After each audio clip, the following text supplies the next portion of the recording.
All right. So this is going to be my review for Music Theory for the 21st Century Classroom. This book, it's online. You could search it up. It's Music Theory for the 21st Century Classroom, Robert Hutchinson. It's an online open textbook or whatever. But this book is without a doubt my favorite resource for music theory. Um, Besides this other book by like Rembo something, I'll talk about that later just because I haven't finished it. But the reason why I love music theory for the 21st century classroom is because, first of all, I make music on a DAW, and I'm not trying to do no classical music. I don't want to do no jazz, bro. Like, I have zero interest in jazz, all right?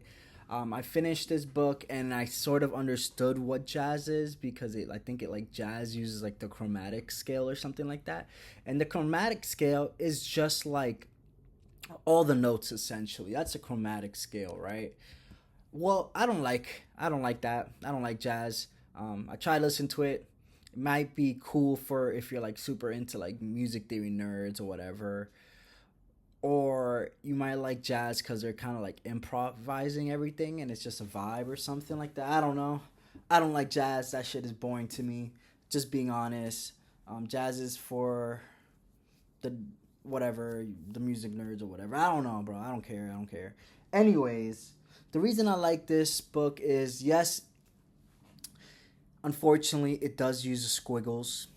Unfortunately, it uses that strange esoteric symbols from the 19, maybe even early the 18. Who knows, bro? I think even Mozart was writing those squiggles, and Beethoven or whatever his name is, right? Beethoven, whatever. Even he was using squiggles. I'm not gonna sit there and learn those squiggles. Um, I can more or less kind of decipher them, but I use a MIDI, I use a DAW, I use a piano roll. But the book is very brief, right? Brief enough that you can do that in like an afternoon, bro. Like that's the only reason I like the book, bro. Because my thing is this, and I stand by this: is if you are new to making music, screw music theory, open up the piano roll, scale lock that. Just remember, hey, this is in key. You could do no wrong. You can do wrong, which you're gonna quickly realize. But that's where the skill comes in, right? Like, but just don't even find a key, bro. Go on F whatever piano roll, scale lock that, and figure things out from there. Um, the only thing music theory does is if you take that approach and just make stuff instead of like being, because to me making music and being like super cognitive of the music is a terrible experience. I think so. I don't like that. I think music should be just fun, chill, relax, not like a cognitive thing. Um, First and foremost, you should just know enough that you know what a scale is and know how to find scale lock, because I know a DAW looks like a spaceship when you first open it up, and then click stuff in. The music theory, I think it's really just helpful. Like you don't need to go super in depth or anything. I think ultimately the deciding factor should be you.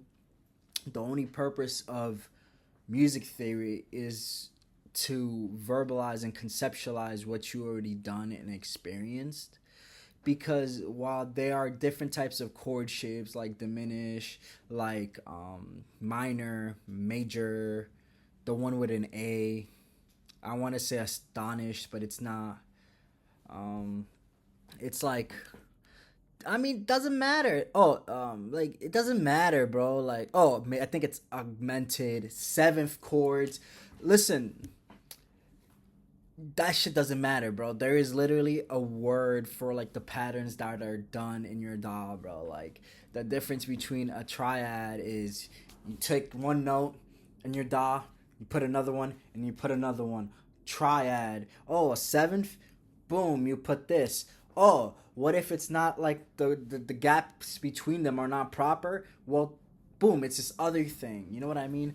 The other thing is, let's say you don't use a chord progression and you just click notes are, and chances are, if it sounds good, chances are you are doing a chord progression without even noticing it. You know what I mean? So there's just a lot of terms. You don't have to like build stuff with the terms. The terms are just there, so you now have terminology for what you've done or you've been doing. And I think the book is great on that. It's very brief, but it's enough to be like, oh, okay, so that's what that means, and then you just memorize what you've been doing, and now you could be like, okay, I know this now. You know what I mean? Like, also the other thing is like, yes, there's some like brief stuff about like half step, full step, but if you do a scale lock, that shit doesn't matter. But then again, though, bro, like he just threw a picture of a piano and said half steps, and that's it. Like called it end of the day, gave a brief explanation. I think that's all you really need. You know what I mean? Um, so when it comes to the book, I mean, I don't know. It's my favorite book so far. Um, I would love for something. Oh, bro, I looked at some of these. The reason why I also recommend this is because there's like music theory for whatever musicians, right? Those books are too basic, bro. Like are still gonna have things that you're gonna be like, what am I missing? That's what I went through. The only reason I read these music theory books is because I feel like I need something more. And this book just does it and explains it in like a few sentences. Like, for example, counterpoint or voice leading. You know what I mean? That's just those two things are probably the extra stuff that a lot of these like music theory videos miss out on, which is just how to organize or phrases and stuff like that. It's not like he explains it in like a sentence or two, which those things are just words for how to make your melody work and stuff like that. You know what I'm saying? Like for example, if your melody and your chords are like moving the same shape, that shit is boring. And so you gotta spice it up, you know. So or like so stuff like that is the helpful stuff. I would definitely recommend it just because most of these music theory books don't cover counterpoint, voice leading, and like phrases and sentences. That's what he used. There, but besides that though, like whatever you don't need, you don't need. Just it's short enough that you can just flip through and get what you need, get what you didn't know, or and help you find whatever blind spots. But with this book though, and whatever you want to dive in more into, you can. I don't care enough to. I just wanted to get a good, more or less bird's eye view of music theory, and this book kind of addresses that. Just read through, and then if you want more, find another book that dives into that subject a bit more. But I think that as long as you have a grasp of the concept, um, and you're not doing like opera or some shit, just have that concept in mind and then just focus on making songs, just clock in, make songs, and that's it. Like I don't think besides this book, bro, I don't think you need more music theory than that. You know what I mean? It's just a matter of repping things out and keeping some of the things in mind to help you make the best music that you can. But also at the end of the day, the only you don't need music theory. You can just make songs, and I think that's the best thing you can do. The only reason I sat down, and I recommend you also to sit down and just get through one of these books, is just so you could close the loop of like, for me it's like a insecurity of like, what am I missing? Because by making music and not having theory, it's silence and it's all intuition. And my mind was like, well, what am I missing? Could I be missing something? You don't know what you don't know. But that's why I recommend just getting through like a real, because this one is actually it says it. Look, this is a college. It's for the University of Puget Sound, whatever that means, you know. And with that, you can leave it to rest and be like, oh, okay. I take what I value, and I abandon what I abandon. Because, like, for example, listen, I don't care about Phrygian or Mixolydian. I'ma just put scale lock. End of story. If I want to spice things up, I'll put on one of those exotic scales. I don't need to understand how those exotic scales function. The DAW handles that for me. All I do is click stuff in, you know? And I choose exotic scales when I want to season my songs a little bit. I don't need to conceptualize how that works. I don't need to understand how to find a key of a song. Yeah, maybe if you're in a piano and you're doing that shit blind, sure.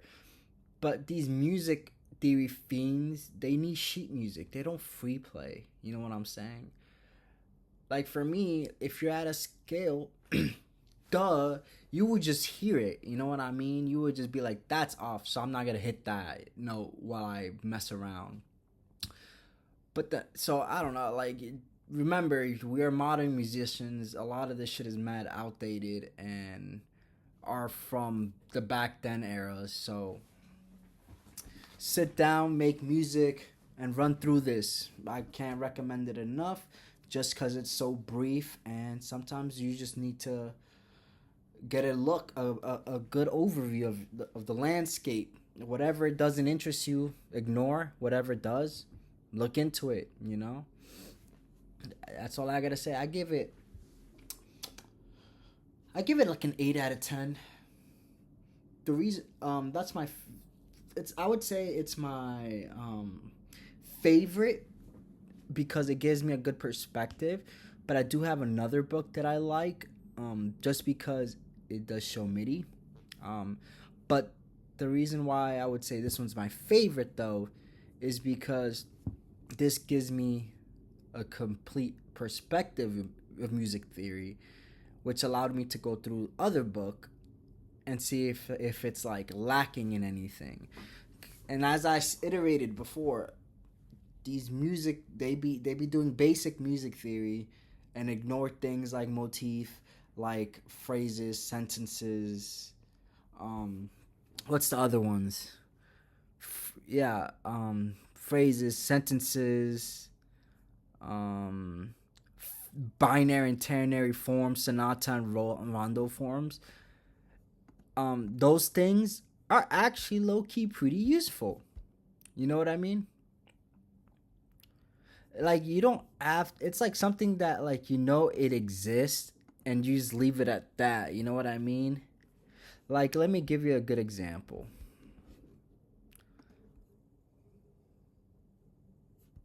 Okay, not rondo character. I don't give a fuck about that.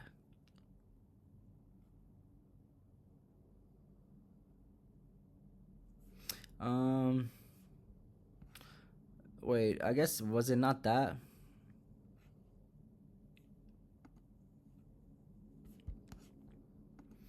Ah, I don't care.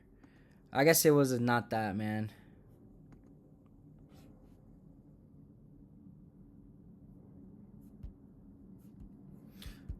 Um. Okay, my bad. I have my notes. Let's see. My bad. I gave bad advice. That shit doesn't matter. Um, the stuff that I wrote down that's helpful is like the voice leading triads, the chapter on counterpoint. That stuff was helpful. Um, I didn't care too much about the forms. TBH. Well, actually, I put chapter 18. What's chapter 18? Yeah, diminished chords. I put chapter 26. Yeah. Yeah, but that's it. I don't know. That's it. Bye.